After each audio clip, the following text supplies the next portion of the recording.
অ্যাকশনে ত্রুটির কারণে আন্তর্জাতিক ক্রিকেটে বোলিং নিষেধাজ্ঞায় পড়েছেন সাকিব আল হাসান। বোলিং অ্যাকশন না শুধরে আন্তর্জাতিক বা ঘরোয়া কোনো পর্যায়ের ক্রিকেটেই বোলিং করতে পারবে না এই অলরাউন্ডার।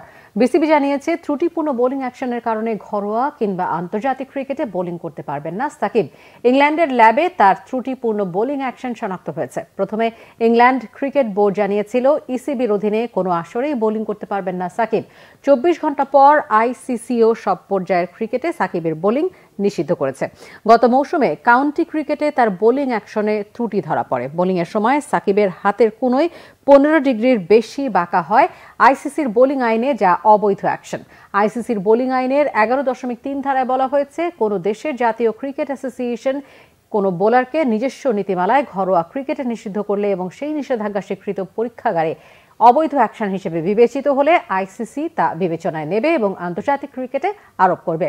আইসিসির 11.4 ধারা অনুসারে সাকিবকে এখন অনুমোদিত পরীক্ষাগারে বোলিং পরীক্ষা দিতে হবে এবং অ্যাকশন বৈধ প্রমাণ হলে আবারও আন্তর্জাতিক ক্রিকেটে বোলিং করতে পারবেন।